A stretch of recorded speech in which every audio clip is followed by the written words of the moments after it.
যখন প্রায় অবনত হয়ে পড়েছিলেন, বাংলাদেশের নিরপেক্ষ সিদ্ধান্ত গ্রহণের কর্তৃত্ব এবং ক্ষমতা প্রায় আমাদের হাতের নাগালে বাইরে চলে গিয়েছে, স্বাধীনতাকামী বীর যোদ্ধা এবং বাংলাদেশের মানুষের অধিকার প্রতিষ্ঠান করে যারা মাটির লড়াই করেছিলেন, তাদের সম্মিলিত চেষ্টায় বাংলাদেশে 7ই নভেম্বর স্বাধীনতাকে পুনরুদ্ধার করে বাংলাদেশের সিপাহী জনতার বিরুদ্ধে সিপাহী জনতার সংগ্রাম, ৭১-এর মুক্তিযুদ্ধের যে স্বপ্ন, বাংলাদেশের মানুষের যে বাসুদেবকে নিরাপদ বাংলাদেশ গঠনের স্বপ্ন, দীর্ঘ প্রায় ৩০০ বছর শোষণার বঞ্চনা, ব্রিটিশ আধিপত্যবাদ শুরু করে সকল ঔপনিবেশিক শাসনের বিরুদ্ধে বাংলার অমিত সাহসী বীর যোদ্ধারা, স্বাধীনতাকামী এই জনপদের মানুষ যে আকাঙ্ক্ষা নিয়ে লড়াই করেছিলেন, এক শত্রুর কবল থেকে আমরা মুক্ত হয়ে আর এক শত্রুর কবলে আমরা জিঞ্জিরে বন্দী হবার মুহূর্তে বাংলাদেশের বিপ্লবী জনতা মানুষের প্রয়োজনে যারা সশস্ত্র লড়াই করে ৪০,০০০ মুক্তিযোদ্ধা বিপ্লবী জনতা অকাতরে জীবন দিয়ে রণাঙ্গনকে রণপ্রস্তুতিতে করেছিলেন, আর সৈনিকেরা একইভাবে জনগণের সেই অধিকার এবং দাবির প্রতি সংহতি প্রকাশ করে এক গভীর ষড়যন্ত্রের সময় ১ আগস্টের ঘটনার পরে ৩রা নভেম্বর, ৪ঠা নভেম্বর, ৫ই নভেম্বর, ৬ই নভেম্বর বাংলাদেশ বিপন্ন হবার এক মুহূর্তে সিপাহীরা বিদ্রোহ করে জনতার সাথে মিলিত হয়ে সিপাহী জনতার এক বিপ্লব সংগঠিত করে, যার নাম বাংলাদেশকে দ্বিতীয়বার স্বাধীন করেছে। ঘটনাক্রমে শহীদ জিয়া ক্ষমতার পাদপ্রদীপে আসে। যে শহীদ জিয়া ১৯৬৫ সালে এখানকার যুদ্ধ কেন্দ্রে বীরত্বের সাথে তার দেশকে বীরত্বপূর্ণ বিজয় নিয়ে এসেছিলেন, মুক্তিযুদ্ধের রাজনৈতিক নেতৃত্বের সিদ্ধান্তহীনতার কারণে শহীদ জিয়া স্বাধীনতা ঘোষণা করে বেলাকে ফিরে গিয়েছিলেন যুদ্ধ পরবর্তীতে। জাতির গভীর সংকটের সময় সিপাহী জনতা জিয়াকে ক্ষমতায় নিয়ে আসার পরে ৩টি ঐতিহাসিক পরিবর্তন সংঘটিত করে। এক হচ্ছে বাংলাদেশকে বিশ্বের দরবারে সার্বভৌম স্বাধীন রাষ্ট্রের মর্যাদা উত্তীর্ণ করেন, যেটা ৭২-এর সরকার আদালত এবং উপনিবেশিক দাবেদারের কারণে যেটা স্বাধীনতা প্রায় প্রশ্নবিদ্ধ হয়েছিল, সেই স্বাধীনতাকে পুনরুদ্ধার করেন শহীদ জিয়া।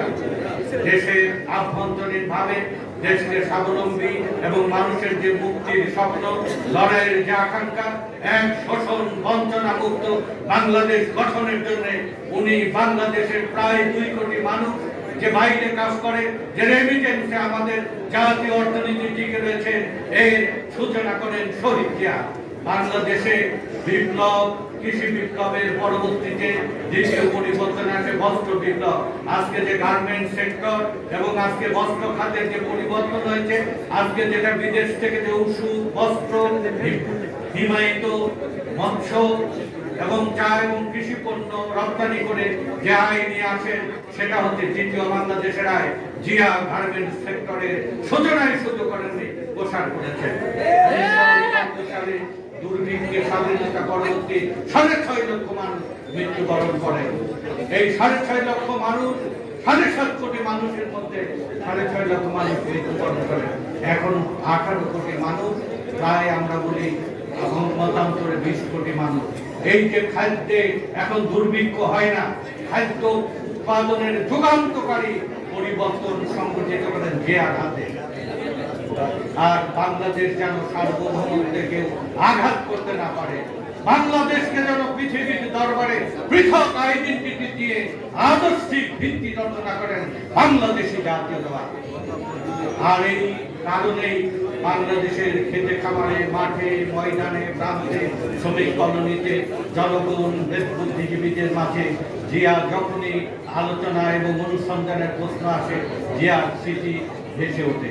আর এই জিয়ার এই স্মৃতির সাথে আমি যে ছবিটা দেখালাম, বিপ্লবী নজরুল ইসলাম খান তরুণ বয়স থেকে বাংলাদেশের যে স্বপ্ন দেখেছিলেন, একটা সার্বভৌম স্বাধীন একটা নিরাপদ উন্নত বাংলাদেশ গঠনের মন্ত্রিত্বের মোহ উনি করেননি।